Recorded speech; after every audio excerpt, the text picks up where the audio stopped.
Welcome to Season 10 of the Parenting Aces Podcast. I'm your host, Lisa Stone, and we are thrilled to be part of the Tennis Channel Podcast Network now. If you haven't already, check out the other member podcasts by going to tennis.com and clicking on the podcast link at the top of the page, and you can see all the other podcasts that are working together to educate all of us around tennis, whether you are a fan, whether you are a player, a coach, a parent, or several of those things all at once. So we're thrilled to be part of that.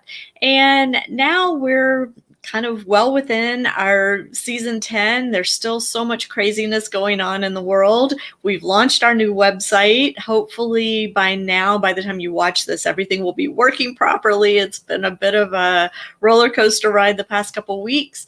That said, I am thrilled to have Dr. Anthony Ross joining us for the podcast this week. And I just looked back through the Parenting Aces archives and realized that Anthony wrote an article the very first year that Parenting Aces started back in 2011.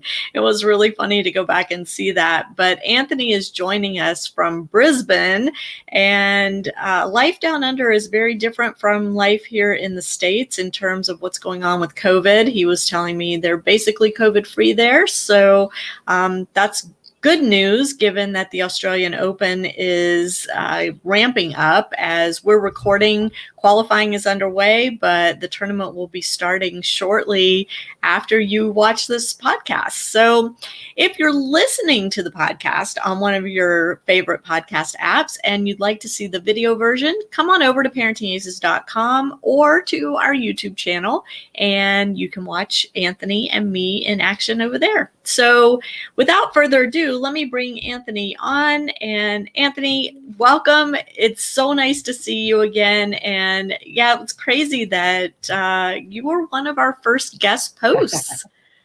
That's right, Lisa. I do remember writing that article, actually. Was on like resilience development, I think. Yep. So cool. yeah, back in 2011. My Lord, 10 years ago. I know, right? Crazy. But this week, we're going to be talking about developing mental toughness and where the parents kind of fall into this whole process of helping junior players become mentally tough, become better competitors, and how the parents and the coaches and the players can all work together to create a well-rounded player that knows how to compete, knows how to maintain their cool on the court, and knows how to walk off the court feeling good about putting in effort out there, right? Absolutely. Very important topic. Yeah. So why don't you give our listeners / viewers a little bit of background on your life in tennis? I know you came up through the juniors and played collegiate tennis here in California at Pepperdine, and talk us through it. Yeah. So I grew up in Outback, Australia, actually, in a very small town. I actually started playing, like, hitting balls against the wall at one end of my family home. Like, there was no coach or anything where I lived, and started to enjoy it that way. And then a coach came into town. I got more into it, was playing more and more, and eventually I started sort of actually a coach by the name of Gary Stickler, who was Pat Rafter's coach, set up this program where they could bring kids from the country into the city and play tournaments and stuff.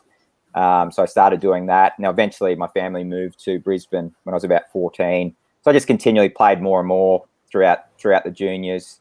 And loved it. And then ended up becoming, good enough to go to Pepperdine, and then, played at Pepperdine. Amazing experience. Just college tennis for me was just the best experience ever.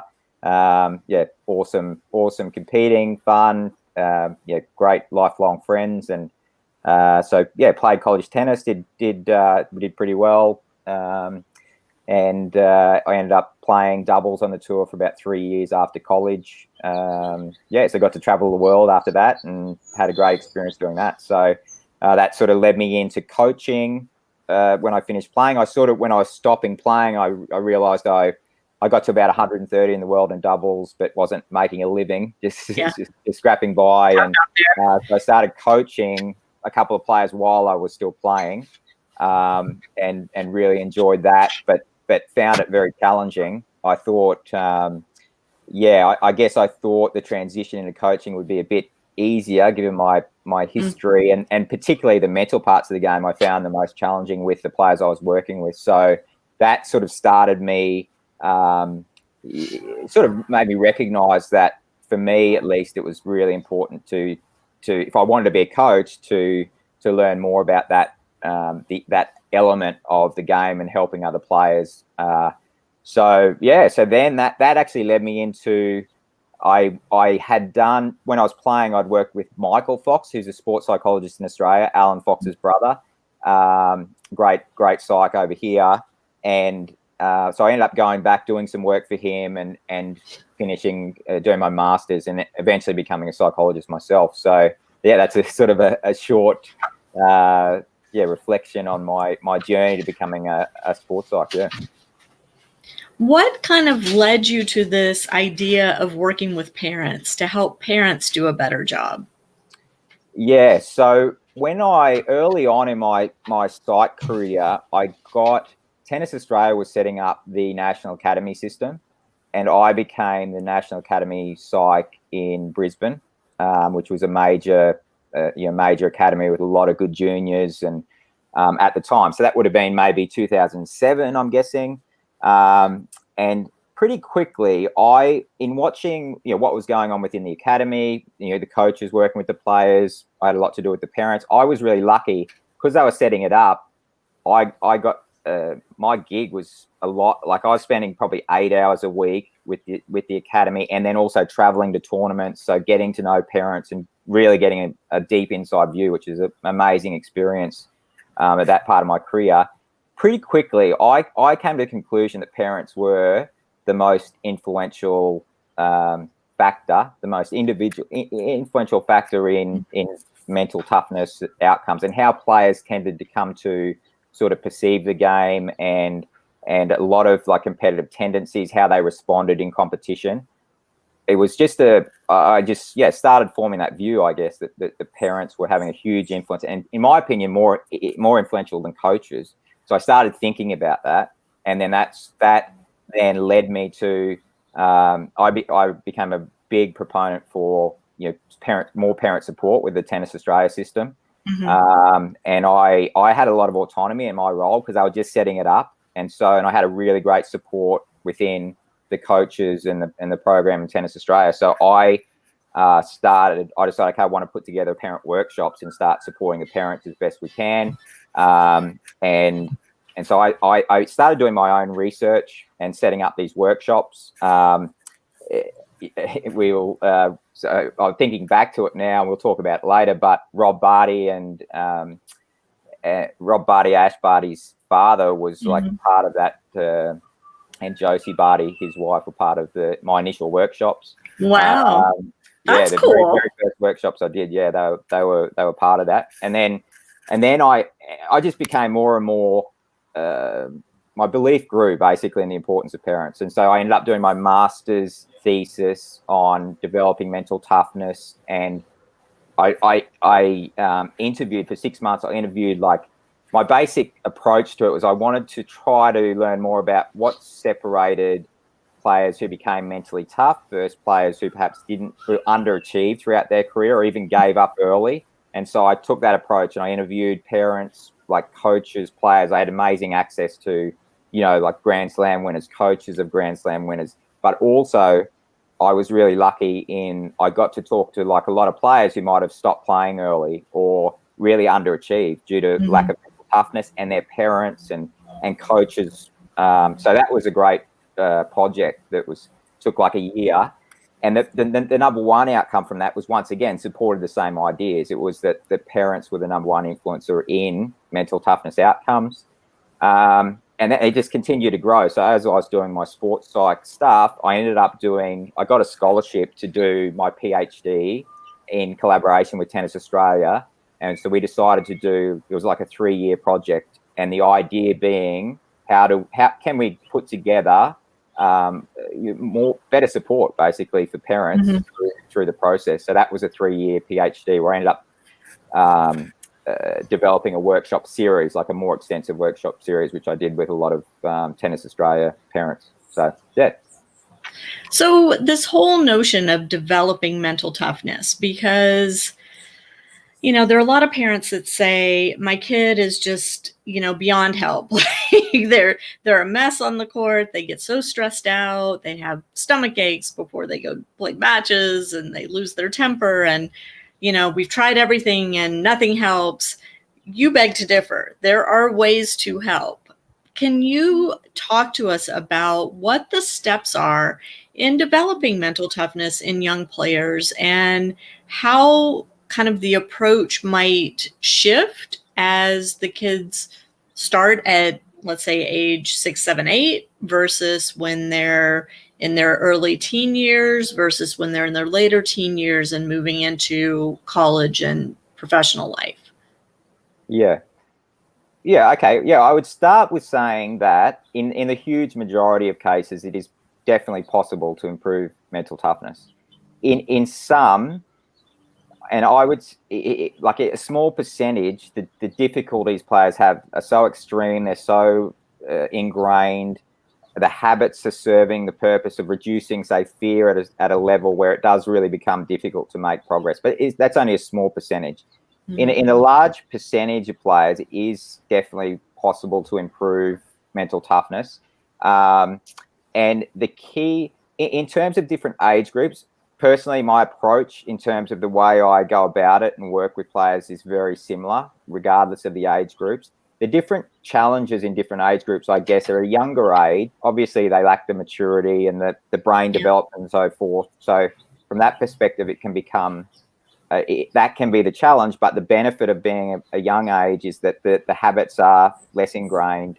And so it's sort of like age is, in my opinion, a double-edged sword, where you have the benefits of maturity and brain development that can support changes, but also as players age, their habits are getting more ingrained. Their brains actually, once they reach adolescence, the brain actually stops being so open to change, and the neurons are setting pathways of past experiences. So from that perspective, it becomes more difficult. So that's it's a double-edged sword. But the basic, I think the most important starting point for trying to develop mental toughness is always getting a clear understanding of what's actually happening. Like what is, if a kid's acting angrily, for example, on the court. So if a kid's acting angrily, that can be caused by different things. So, for example, a kid, the most basic example in that situation is the kid misses a ball. They're really competitive. They really want to win. They hate losing. So they're feeling strong emotions and they've got to drive to win. They're really driven. They miss more balls than they want. They naturally feel frustrated, and therefore they get caught in that feeling and they act frustrated. So that's a basic example. But where it can get more complex is that anger also serves to reduce stress and fear and anxiety. So in other cases, perhaps a habit of acting really angrily on the court, if you think about how this might play out, is once again, a kid's really competitive. They want to win. They're feeling nerves and fear about losing, and it hurts to lose. And so when they're playing one day, they're playing a match and they're up 4-2 and they lose that game, and suddenly like a thought pops up and they think about the possibility of losing that match, and they feel nervous and fear about that, which is completely normal. And they might look forward to, now they're learning that it's painful to lose as well. And so therefore having fear and having the pain of losing is difficult to have. And maybe on the next shot or the next point, they miss an easy ball and they feel frustration. And suddenly that feeling of frustration actually reduces the fear of losing. And in that moment, their brain starts to learn that, oh, okay, when I act angrily, I feel less fear. I don't feel as anxious. And then what can happen over time is that anger can start to serve the purpose of reducing fear of failure and stress and so forth. And so in that case, that's different than it just straight being frustration. Sure. Can I interrupt you 1 second? Yeah. One of the difficulties of junior tennis in particular, and this carries over into the later stages of the game too, but particularly for young players, is all the rules around behavior on the court, right? You can't hit your racket on the ground. You can't smack a ball at the fence. You can't yell obscenities. You can't, there are all these very strict rules around expressing frustration and anger and fear and anxiety that force players to hold it in. And some players can do that and function quite well.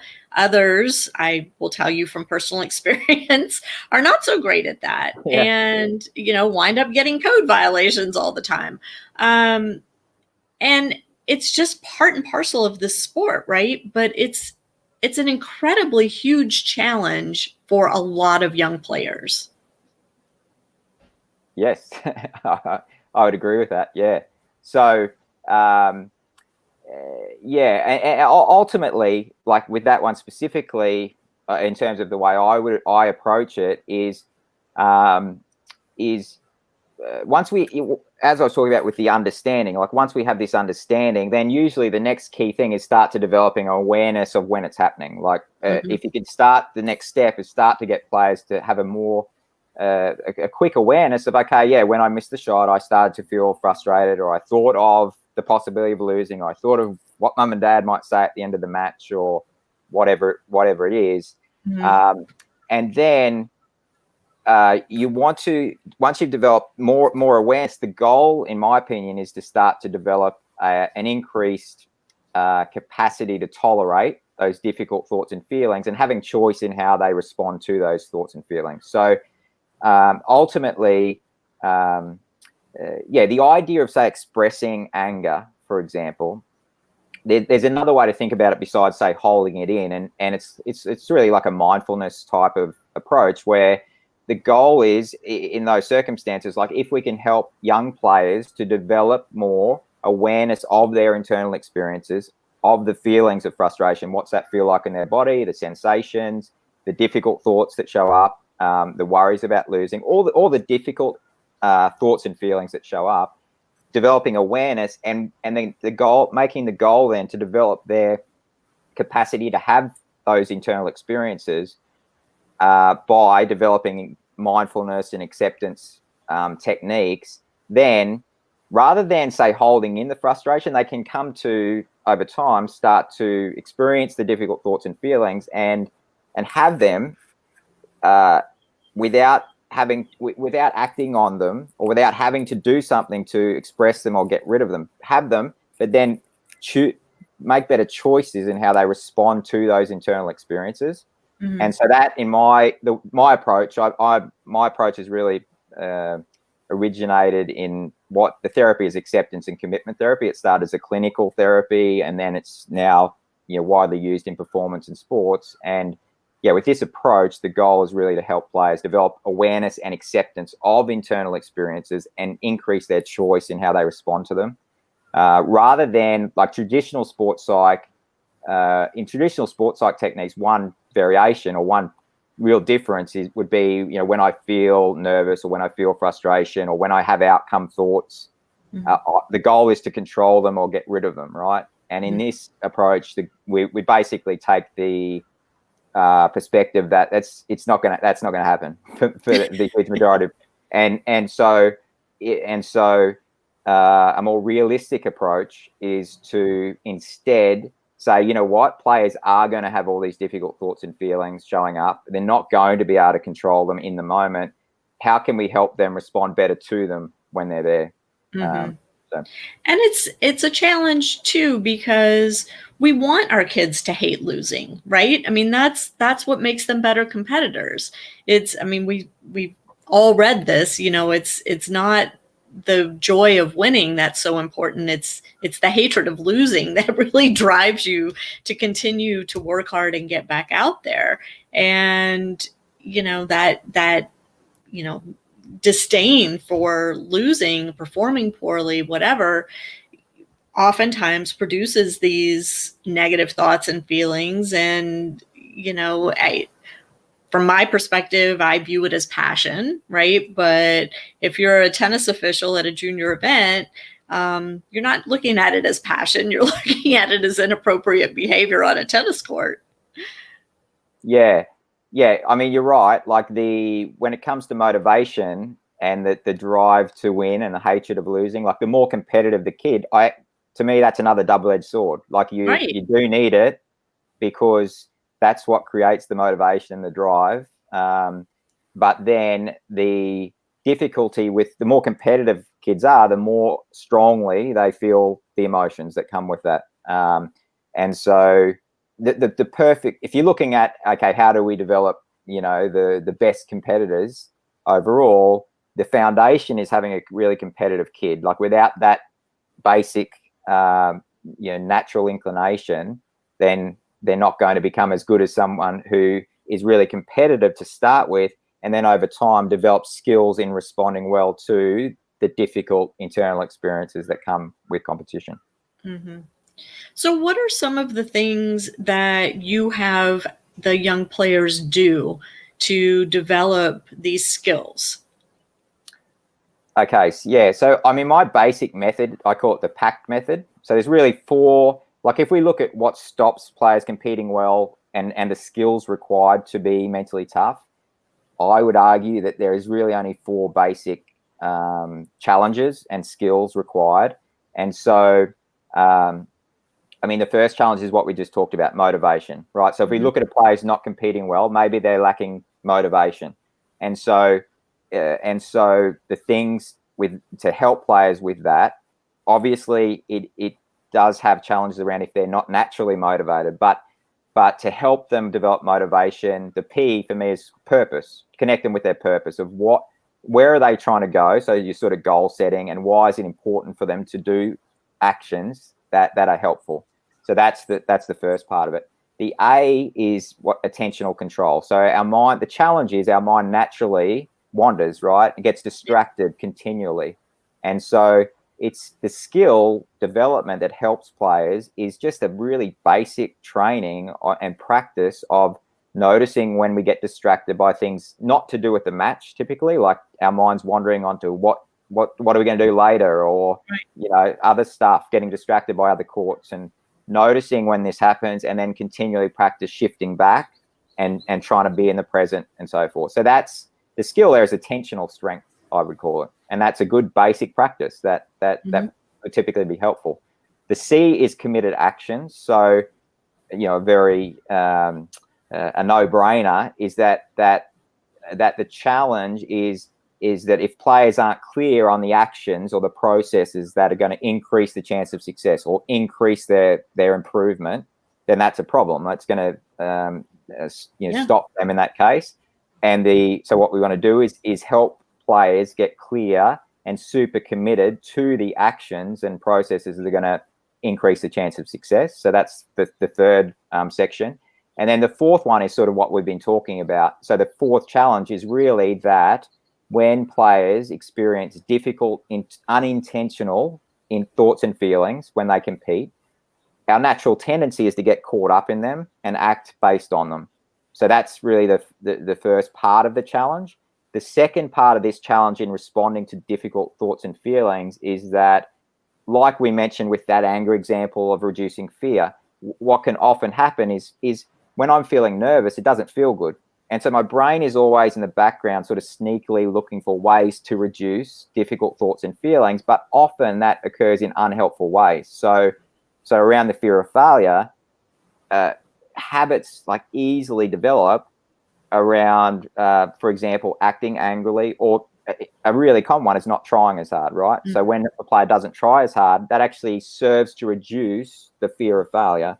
And so ultimately, like for me, the most important skill of all to try to develop is this idea of I call it emotional fitness. So rather than emotional control, emotional fitness is the idea is that we're trying to help players be able to develop their awareness and acceptance of the difficult internal experiences and increase their skill in being able to choose actions in response to those experiences. And that for me is a huge one. I think it's generally done very, very poorly in the by parents, coaches, psychology in general. As a field, I think is still way behind in the idea of you might think of it like, a good analogy to sort of help parents wrap their head around this is like in physical fitness development. So if a player's doing physical fitness training, to get fitter, they've obviously got to do running, for example. And as they run faster for longer,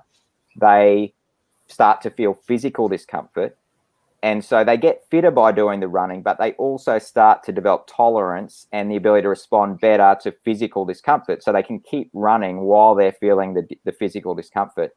And we would never, ever, tell a player to, when they start feeling physical discomfort, to try to control it, because they would have to stop running to do that, right? And in psych, like if you think about emotional discomforts, the approach of controlling it, often ends up, it's very hard to do, but it ends up increasing the chance players will develop these habits that actually don't help in the long term. And the more we can approach mental fitness and emotional fitness with the idea of it's similar to physical training, like when they start feeling anxiety or frustration, they feel the sensations in their body. To me, the most helpful approach there is not to say, okay, let's do something to reduce those feelings. It's how do we work with this player in a way that helps them to develop fitness in being able to tolerate those difficult feelings, still choose helpful actions while they have those experiences, while they're experiencing those things. Because in tennis, it's like, if in reality, like if you talk to players and their experience during matches, I mean, they're frequently just getting difficult thoughts and feelings showing up, and they're not going to stop thinking about the outcome. They're not going to stop getting nervous and frustrated and so forth. And this goes for the pros as well. Like it's the same deal. So so that's a super important message around developing mental fitness effectively for parents and coaches. Just the normalization of the difficult experiences, and the goal to become fit in being able to respond to them is, for me, is a key help in the huge majority of cases. I love the notion of developing tolerance for the bad feelings, right? That this is just part and parcel of being a competitive athlete. You're going to experience these thoughts and feelings and frustrations. So what we have to do is figure out how to help you tolerate the fact that you're going through that, not freak out by it, and not lose your what because you're so riled up, but rather build that tolerance and learn how to manage it, because it's not going away. That's what I'm hearing you say, is it's not that we're trying to get rid of the fear, get rid of the anxiety, but rather to develop a tolerance for it. Exactly. I mean, in the perfect world, we would, right? Like, sure. If I could successfully help players control and reduce difficult thoughts and feelings as they show up in a helpful way, I would do it. But I personally have not found that very helpful. I tried it when I first became a psych, because that's what I was told to do. It was sort of, but and around that, like the normalization of it is like, even as you discuss it, I think about not only are like competitive kids, they're not only going to feel an average level of difficult thoughts and feelings, like we've discussed. The more competitive the kid is, the more they're putting into their tennis, the more the family's putting into the tennis, the more of that they're going to feel. Like, the more they commit to it, the more they're going to care. And the more they care, the more of these things are going to be part of the experience. And even like around the like the wording in terms of communicating like this sort of approach, it would be, the goal is not even to manage the internal experiences as such. It's to it's the goal is to learn to respond better to these internal experiences as they show up, in the moment. I keep thinking about this kind of joke in my husband's family. His older brother, whenever things would get out of control, his other older brother would just yell, "Relax," really loud, Yeah. like that's going to fix it. And I feel like that's what happens a lot of times with coaches, with parents, and I suspect with psychologists too. Saying to the player, relax, oftentimes has the complete opposite effect. It makes them even more stressed out. And, it's just not helpful. So finding a different language to discuss this and manage it, I think, is really important. And it sounds like that's exactly the work you're doing is trying to kind of develop a new vocabulary around developing mental toughness. Yeah, I mean, some of the elements are exactly the same, right? Like developing purpose, attentional strength, committing to helpful actions. That's all pretty standard stuff. I think the one variation is how do we go about in this approach is how do we go about responding to the difficult, unintentional thoughts and feelings that that show up, and that's such a huge part of it because once, if we really look at players as they compete. What typically happens a huge part of the time is pretty quickly they start getting caught up in the nerves of the frustration and whatnot.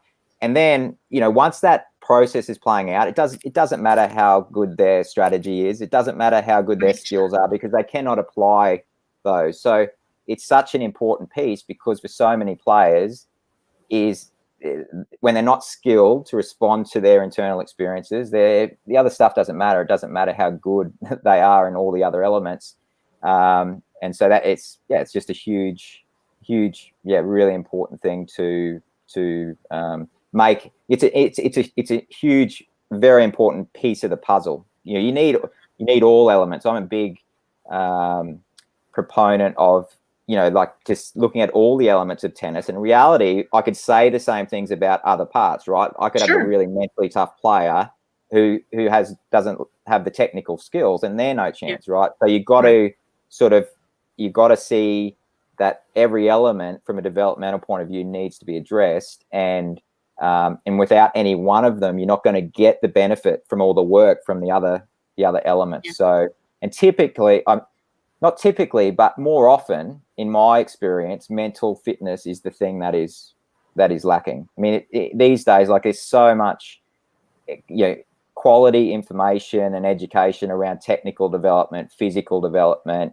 tactical and strategy, but it's just so common that with very simple mental toughness work, which to be honest, coaches, in my opinion, should be educated a lot more in doing it, and learning about how they can be more effective in working with players in this way, and parents. Sometimes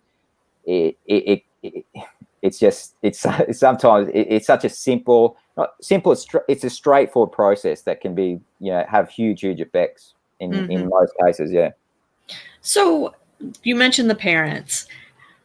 What is the parent's role in helping their child develop this mental toughness, this management of these thoughts and feelings? And how do parents learn how to do this stuff if you're not a psychologist, or if you haven't played, sports at a high level or done something else that's a high stress? Yeah, I think when it comes to the parent role, like when we think a huge influence that parents have, like when we go back to the start of our conversation, we think, okay, parents are the most influential factor here. The thing with parents is parents have a huge influence on how players come to perceive competition. So for example, every player feels fear of failure. Okay, every player is going to feel nervous. Every competitive kid is going to feel frustration.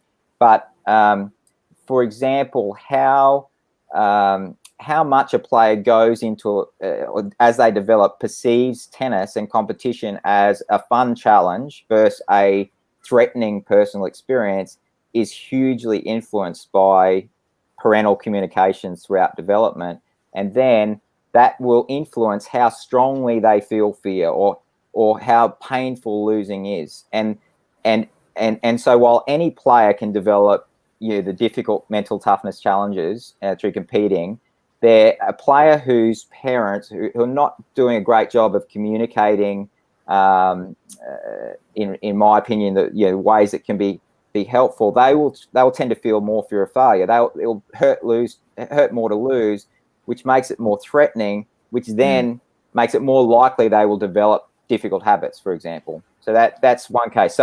So in my mind, parents' greatest role is communicating with kids as they develop in ways that support what I call, like for my PhD, I used an approach or a theory called it's really formed on basically three core elements of helpful support. It's called self-determination theory. And so they really focus on autonomy, competence, and relatedness as three core features. So autonomy is about choice. Like really, the more as humans, the more we feel choice and can explore our own experience within development, and that's going to be a good motivating thing. The second one, competence, is the more that parents can support players' perceptions of competence in what they're doing and their tennis experience, the better. And the third one, relatedness, that's really about like the biggest factor there is in psych terms, they call it unconditional positive regard. So it's really, but in 3Cs, I call it care.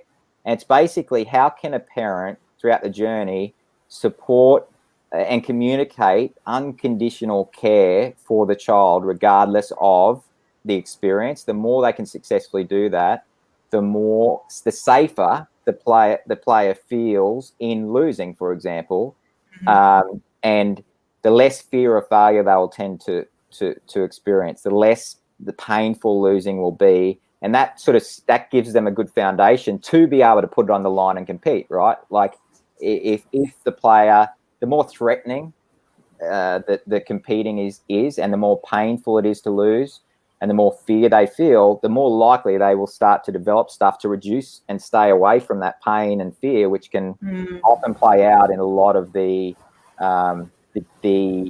unhelpful competitive habits, I guess. So can you give us maybe examples, and maybe extreme examples, on either end of the spectrum with the care piece from parents? So, for example, a parent who's doing that piece really well, what are some things they would say versus the parent that's needs some coaching? Yeah. I mean, it's one important thing to recognize too, from a brain perspective, is a lot more than what we say as well. So, I mean, most of the communications that occur through like what are called primary emotions. And so it's sort of, so a parent could actually be saying the right thing. And this goes for coaching. It goes for anything, any communication. Like we could be saying the right thing, but it's our own experience will get transferred to the child through what are called mirror neurons in our brain. And so I think the first thing I would say is be aware of more than just what you're saying. It's how you're saying it. It's body language. It's nonverbal communication and so forth.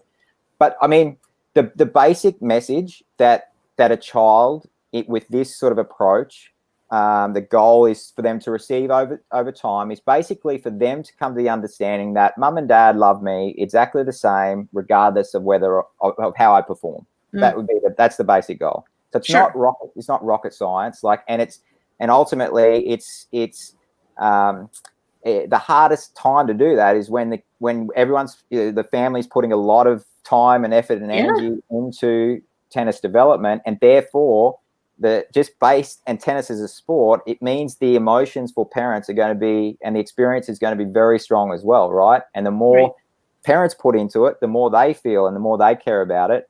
And if little Johnny goes out and loses the match that he should win, then that's naturally going to bring up difficult internal experiences for the parents. And right after the match, it's when those emotions are flowing, then it can be a really challenging thing to communicate well, even if you say the right words, you're saying. Yeah. And the thing for me is that, close to all of the parents that I've ever dealt with. I think have unconditional love for their child.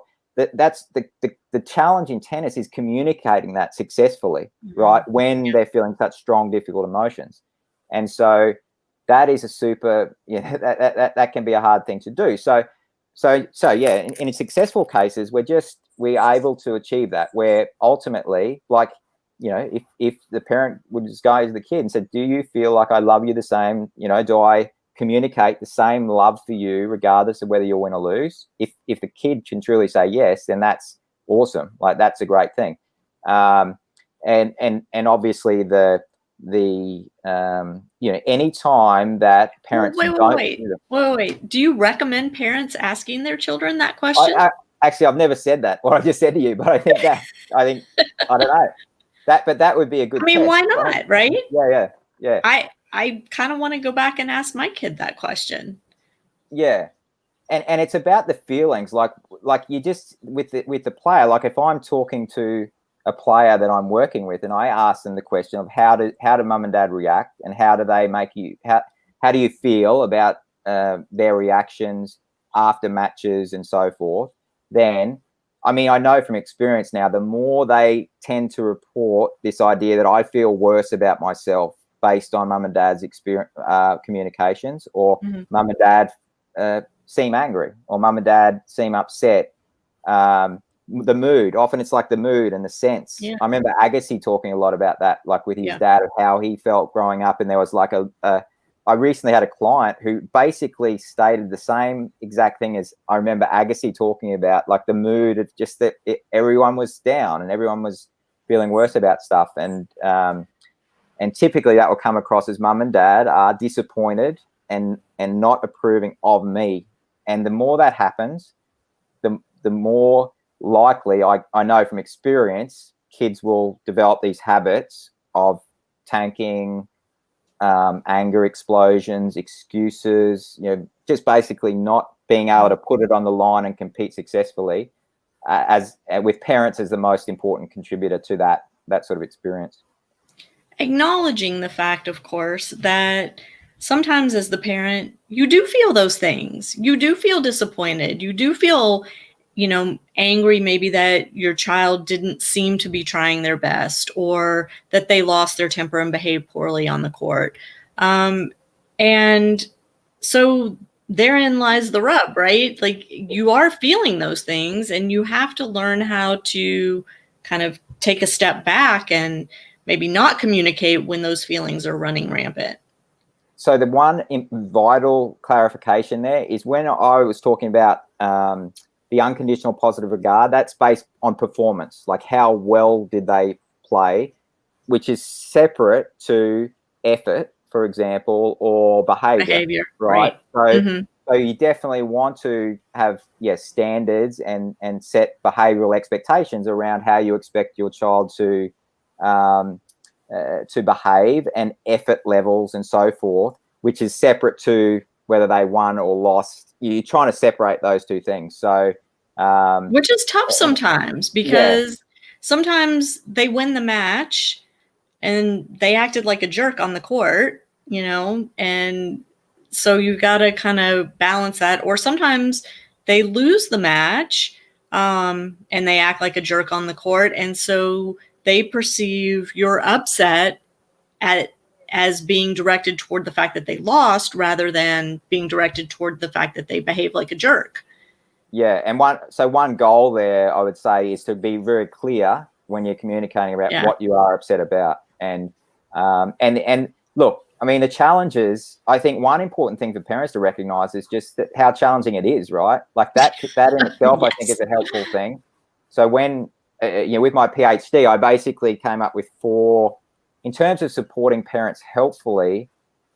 I think one thing that we typically lack is we just tell parents what to do, right? Yeah. And there's seriously important missing pieces of the puzzle there. So really, for me, to support parents successfully, you want to help guide parents on these are the type of communications you're looking to have.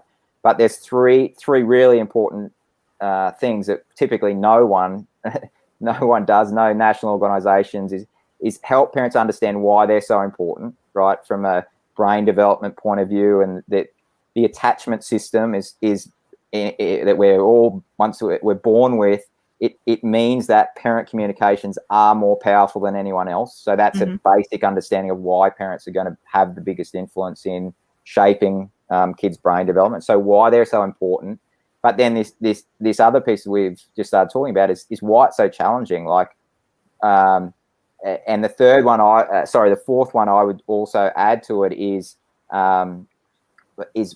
basically skilling. Like, is like in the same way that I work with a player in developing tolerance for the internal experiences and so forth. In my workshop series that I developed, we had a couple of weeks of basically helping parents practice mindfulness skills and awareness and acceptance of internal experiences, with the goal of helping them to communicate what they want to do even when they're feeling the difficult stuff. So so these other elements are really, in my opinion, super important. And around the difficulty of the challenge, it's if parents can understand that, like when they're watching their kid play, it's their brain is sort of, our evolutionary brain is misinterpreting tennis as a life and death situation naturally, right? And so therefore they are going to feel incredibly strong, strong emotions. I mentioned mirror neurons before. So mirror neurons are the neurons in our brain that when we watch someone perform an intentional action, or when we're watching them and connecting with them and they're feeling something, we feel the same stuff through mirror neurons. So it's and so when parents are watching their kid, and if the kid is feeling really upset, that guarantees the parent is going to actually feel what the kid is feeling. So there's those basics. And then for parents that have a really difficult time, like communicating in the way that they wish they would, it's usually really important to reflect back on their own experience as kids and how their parents communicated to them in performance domains and so forth. Because when parents or when coaches are watching their players, when parents are watching their kids, as they watch the kid, it really evokes implicit memories, which really trigger memories from our own past similar experiences. So in the circumstance that a parent, when they were a child, if their parent communicated disapproval around in performance domains when they didn't do well, when that parent comes to watch their child play and their child is not doing as well, that will evoke those difficult senses of shame, perhaps, as they watch. And really parents can come to habitually respond to their own sense of shame. It's like part of their own past experience, rather than being in the moment and being able to communicate how they want. So overall, like the challenge of tennis parenting is immense. Like so that's important. Which is why we exist, right? And I've been here for 10 years. There's always more to learn.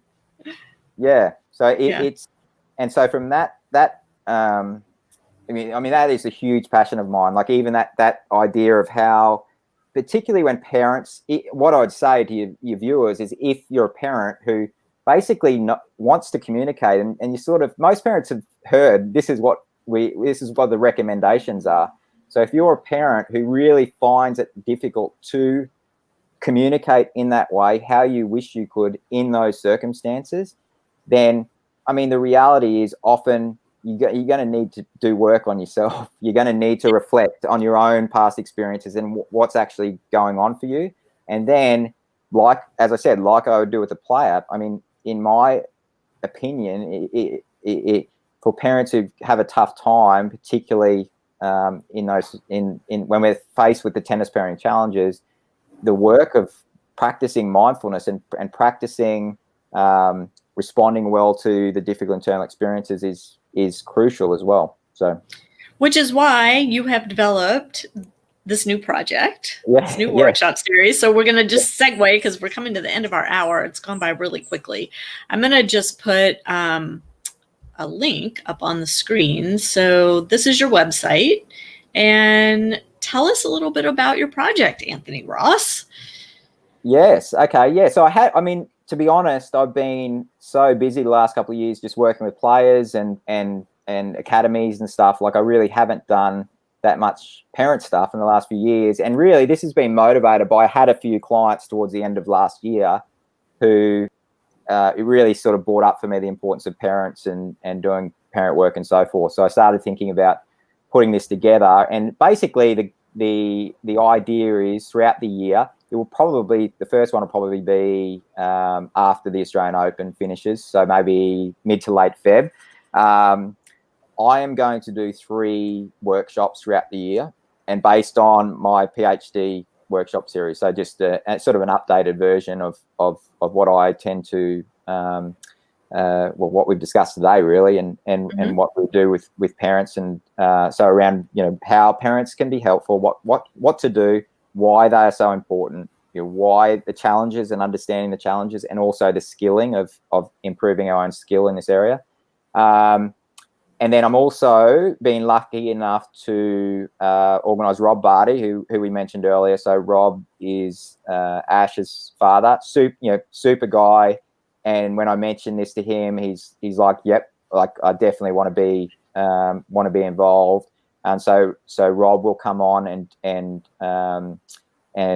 do a workshop with parents and talk a lot about Ash's experiences. And he said to me, no questions are going to be off limits. So he's a really open guy, and so parents will be able to ask Rob whatever they want. And then Peter Smith, who Peter's my college coach, and great guy. I think he's the perfect guy for this setting, because he's been obviously a legendary coach, but also had 3 boys come through the junior tennis pathway. So he's will be awesome. So he's gonna do another workshop. So that's 5. We're going to do them every 2 months, basically. So 6 throughout the year, and then the last one I'm keeping open. So I've talked to a couple of pro players who would be more than happy to be involved. But what we'll probably do is put it out to the academies and so forth that are part of it, just with some options, and then they can decide what they want the 6th one to be. So yeah, I'm pretty pumped about it, because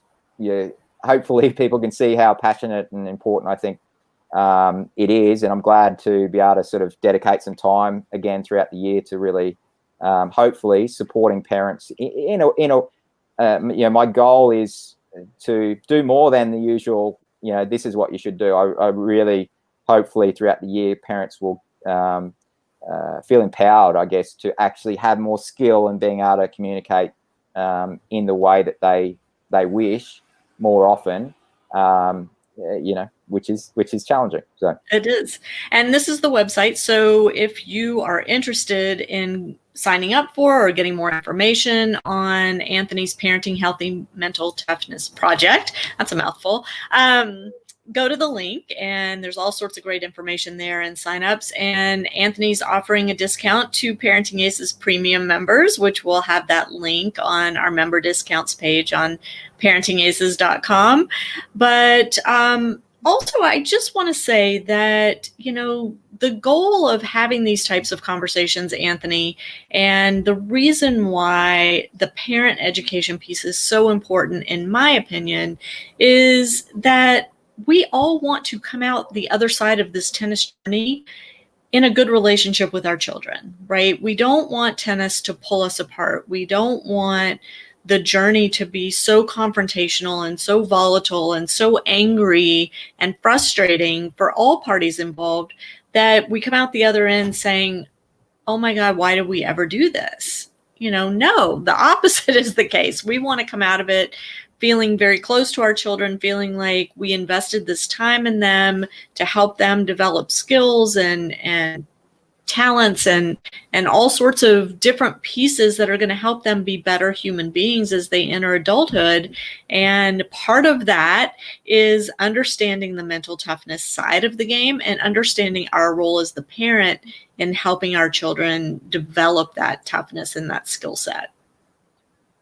Absolutely agreed. And yeah, we've talked a lot about the challenges and the difficulties today, but the other side of the coin is it's ultimately the parent role is I would just say it's power. It's I call it the perfect storm of the circumstances that set up really a power that has the power to have an incredibly positive experience on a child's development through tennis. And tennis is an incredibly powerful opportunity to, ultimately, a very, very few kids are going to be pros, and so and the many other kids that it's an opportunity, like, really rare.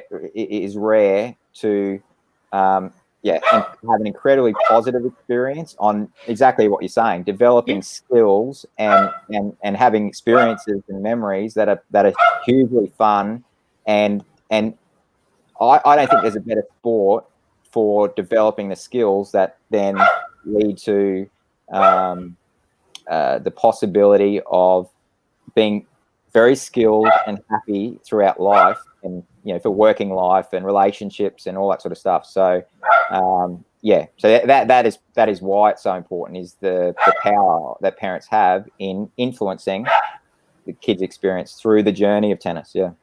Absolutely. Well, Anthony Ross, it has been a pleasure, and thank you so much for making time to talk with us and share your new project with us and your expertise in this area. We all can do better, obviously. I mean, I feel like this is one of those things that's kind of a lifelong learning process. We're not just going to sit through a project of workshops or, a few sessions with a psychologist and all of a sudden be pros at this.